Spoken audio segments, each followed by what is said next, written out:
So I mean, you've had an interesting career. You have been all over the place. You've worked at big digital companies like Amazon, in politics, and now you're in media. And I have to ask you, can you talk to us about the differences between working at a company like Amazon and working at the Washington Post? Yeah, absolutely. And first, thanks BTV for inviting me to come on. And you know, Amazon, I joined Amazon in 1998. I joined right after the Music tab was launched for the US store. And obviously a lot happened both in the global expansion for Amazon, the number of, you know, there was a single merchant site, and you know, the company grew in lots of different dimensions. You know, when comparing it to my role now at the Post company, trying to spur innovation for our news properties, you know, there's a couple of key challenges. I think the first is that at Amazon, we were in a land rush mode. We saw opportunities abound. We made our trade-offs between all these different opportunities, and then we went for it. And we could do that with, you know, really just a firm instinct around, you know, trying to do what's right for customers and grow the business. And we were given a place where that growth was naturally happening because the retail business on the internet was booming just through the natural growth of the internet. And then we added gasoline to that with innovation like personalization and wish list and gift certificates. In the case for a media company, I think the big challenge is you have these legacy businesses. They bring in, you know, huge amounts of revenue relative to the digital counterparts that you're trying to get off the ground. And the trade-offs you're making are not all about which thing to land rush. It's also about you know, making prudent fiscal decisions that are, you know, short and medium term based, sometimes at the sacrifice of long-term opportunities that you absolutely could succeed in if you had that focus. And so that's a big challenge. You know, that goes all the way to the range of competitors changing, to worrying about whether you're cannibalizing your own legacy business in cases which you know, my main job at the company is to categorically refute and say that that's the best form of reinvention, that cannibalizing is you trying to reinvent yourself rather than having someone else eat your lunch. The other area I find fascinating in media is that at Amazon we had this very clear motto, be the most customer-centric company in the world. And those customers were the people buying things on Amazon. And in media you have your readers and viewers, you have advertisers, you have the ecosystem of blogs and aggregators and social network evangelists out there. And so you don't have that singular focus in the same way that you do when I was at Amazon. And so that also leads to a lot of trade-offs where you could work on a better reader experience, but if that's at the expense of the advertiser experience, then the business suffers in different ways. And so that's been a very big difference to contend with. So in media, we face those trade-offs all the time. Does the Washington Post have an emphasis in terms of providing a better user experience or a better advertiser experience? We want to do both. I mean, the fact of the matter is we are a advertising supported business that only occurs because we have lots of readers engaged with our product, and so we have to do both. You know, we have a lot of focus in both areas because that dynamic is changing for both those sets of stakeholders. So here in the United States, we've just finished a very grueling election. Vijay was directly involved in building some of the technologies that took Obama 2008 to victory. And you know, at least many of the people who worked on Obama 2012, it has been widely reported, not least of all an MIT Technology Review, that Obama essentially won the election by how his campaign used technology. I'd love to know a little bit more about that. Yeah, so the company that I helped start, Catalyst, provided cutting-edge data mining technology that ended up being used by both the Clinton and Obama campaigns in 2008. I had an insider's view of the Obama 2008 campaign. I've had an outsider's, along with a cast of thousands, and an outsider's view in 2012. I think from everything I've gathered, the way to think about the Obama campaign from 2008 to 2012 is to think of a startup. You have a startup, and that's Obama primary 2008. That startup succeeds, They raise a giant round. They suddenly have all this money. They have to hire staff. That's Obama general election. If you've ever been seen a startup go through that phase, not the most efficient process in that second stage where they're able to expand their strategy, but they're not efficient operationally yet on how to execute on that strategy. And that was the general election 2008. A lot of great innovation, but not the best execution, not the best understanding of how to best exploit the capabilities out there. When I look at 2012, I look at a company that had 4 years to prepare for this event, that took a strategy that was, naively baked in the general election 2008, and then could execute, 500% better. Not so much that they came up with new strategy or reinvented themselves in any way, but as a company, in that 4th year would be just so much more operationally efficient in how it executes.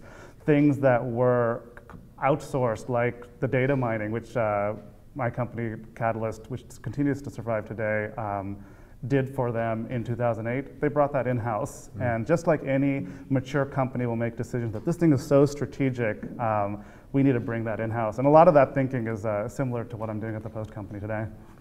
We reported that to an extraordinary degree of specificity, the Obama campaign in 2012 knew the names and the attitudes to 1,000 data points of every single person who voted for them in 2008, and how to mobilize them to get out again in 2012.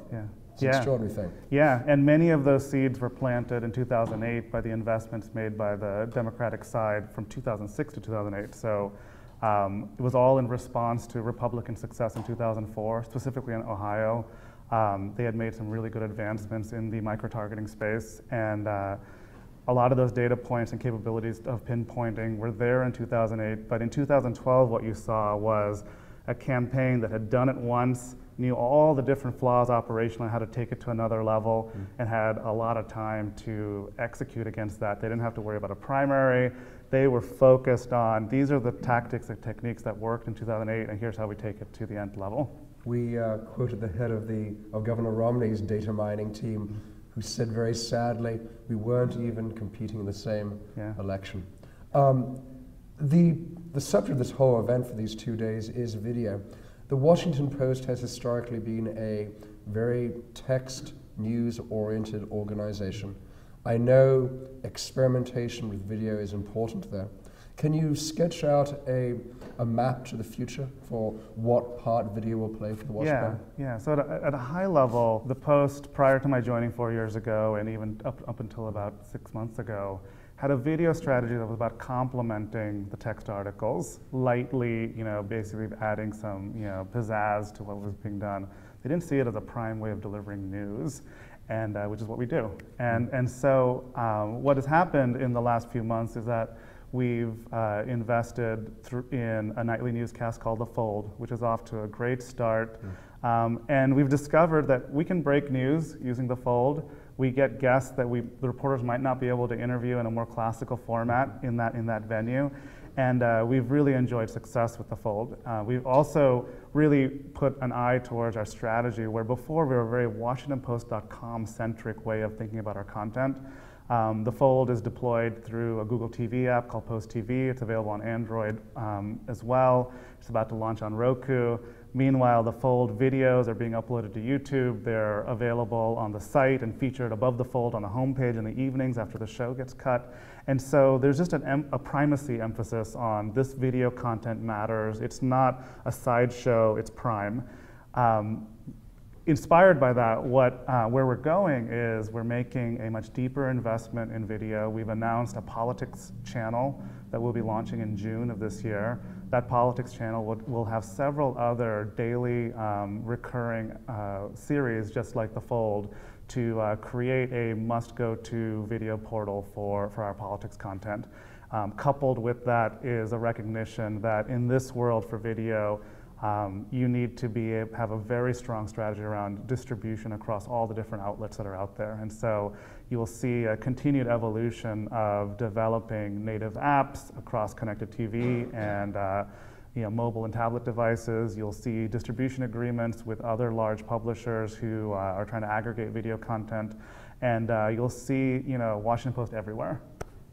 Do the writers know how to do video, or are you trying to find video talents? Yeah, so that was one of the interesting tensions. I was really closely involved in the development of The Fold, and had funded in the newsroom through my labs team the staffing for the episode. And definitely the first go-to impulse is, let's find the people that haven't gotten MSNBC contributor contracts yet, they're aspiring, and try to get them on there. And that will get you only so far.